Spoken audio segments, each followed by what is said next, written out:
Coba Anda bayangkan kekacauan ini ya. 21 Desember 2004, tenda makan siang di pangkalan militer Mares, Irak. Ratusan orang di dalam. Terus, boom, ledakan bom bunuh diri. Asap di mana-mana, teriakan, wah situasinya genting sekali. Nah, di tengah pusaran itu, ada Sersan Edward Montoya Jr., dia medis Angkatan Darat.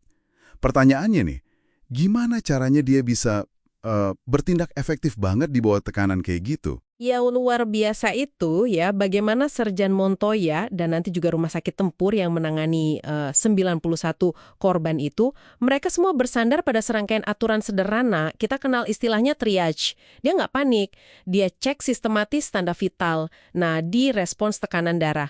Bahkan pakai sabuk biasa loh buat torniket darurat.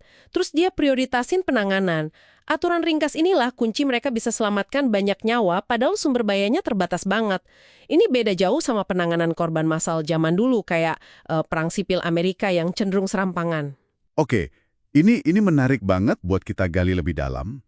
Gimana bisa prinsip-prinsip sederhana kayak triage tadi jadi strategi yang ampuh banget, apalagi pas hadapi situasi rumit. Nah, ini dia fokus pembahasan mendalam kita kali ini. Kita akan coba pahami konsep strategi sebagai aturan sederhana dari sumber-sumber yang sudah Anda siapkan. Jadi apa sih sebenarnya aturan sederhana ini? Intinya, ini tuh strategi jalan pintas. Cara cerdas buat hemat waktu, hemat energi, dengan fokusin perhatian kita, dan bikin pemrosesan informasi jadi lebih simpel. Ciri utamanya gampang dikenali kok, jumlahnya sedikit, jadi ya gampang diingat, fokus ke yang paling penting aja. Aturan ini juga spesifik banget, disesuaikan sama situasi dan siapa yang pakai. Jadi bukan one size fits all gitu ya. Dan berlakunya untuk aktivitas atau keputusan tertentu. Contohnya ya triase medis tadi. Bukan nasihat umum kayak, yoga lakukan yang terbaik.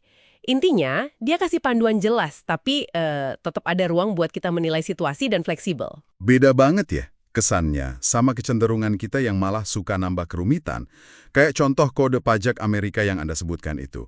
Jutaan kata tapi malah bikin bingung. Atau banyaknya pilihan investasi pensiun, malah bikin orang jadi malas milih gitu ya.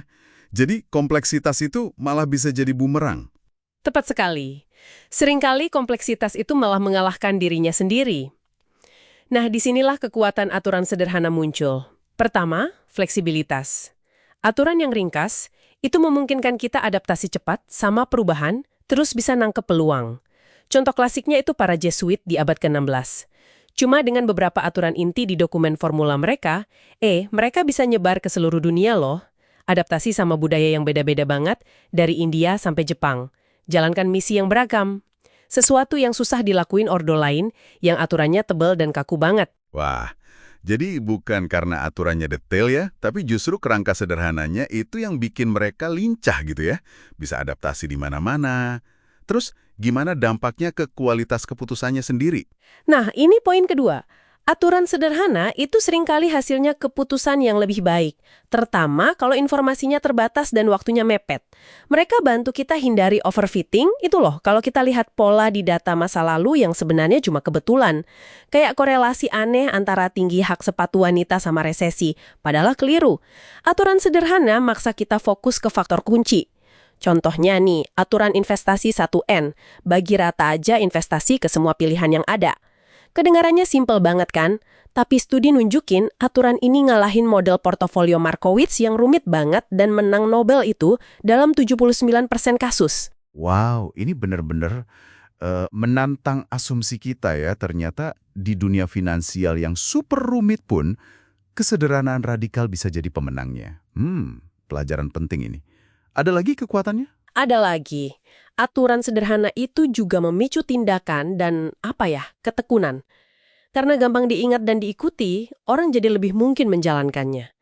Kayak studi pada pengusaha mikro di Republik Dominika. Itu penjualannya naik 25% setelah belajar aturan akuntansi simple. Gampang diikuti soalnya. Terakhir, aturan sederhana itu memfasilitasi koordinasi. Orang atau kelompok bisa gerak bareng, selaras, tanpa perlu perencanaan terpusat yang ribet. Mirip cara lebah madu milih sarang baru bareng-bareng. Oke, masuk akal banget. Sekarang, pertanyaan praktisnya nih. Gimana kita bisa terapin ini secara strategis? Di kerjaan kita atau mungkin di kehidupan pribadi? Gimana caranya ubah aturan sederhana ini jadi strategi yang efektif? Kuncinya adalah identifikasi bottleneck Anda. Hambatan kritisnya di mana, aktivitas atau keputusan spesifik mana yang paling menghambat Anda capai tujuan. Nah, di titik itulah aturan sederhana bakal kasih dampak paling besar. Prosesnya ada 3 langkah kira-kira.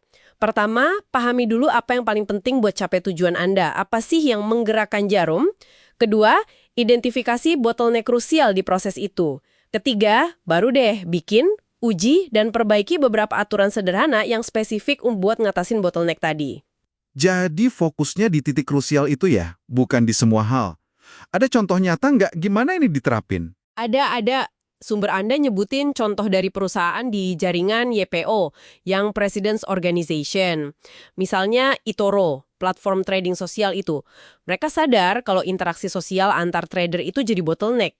Lalu mereka bikin aturan buat memfasilitasi ini, kayak sistem copy trading yang terkenal itu. Dan sukses besar kan? Contoh lain, Frontier Dental Labs. Bottleneck mereka itu di proses penjualan ke dokter gigi. Mereka bikin aturan sederhana buat prioritasin target dokter gigi yang paling potensial. Hasilnya, penjualan naik 42%, padahal tim penjualannya lebih sedikit. Luar biasa ya dampaknya kalau fokusnya tepat. Jadi kalau boleh saya simpulkan, di tengah dunia yang rasanya makin kompleks ini, nambah kerumitan solusi itu belum tentu jawaban terbaik ya. Strategi aturan sederhana ini nawarin cara buat kembali ke esensi, bertindak cepat, tetap lincah, dan seringkali malah hasilnya lebih baik. Betul sekali. Dan ini membawa kita ke sebuah pertanyaan penting untuk Anda renungkan. Dalam kerumitan yang Anda hadapi sehari-hari, entah itu di pekerjaan, proyek pribadi, atau mungkin rutinitas harian Anda, adakah 1 atau 2 bottleneck kritis di mana beberapa aturan sederhana yang jelas, yang fokus, bisa bikin perbedaan signifikan? Apa ya kira-kira yang bakal terjadi kalau Anda mencoba menyederhanakan, bukan malah memperumit, cara Anda mendekati tantangan tersebut? Peluang apa saja yang mungkin terbuka karenanya? Coba dipikirkan.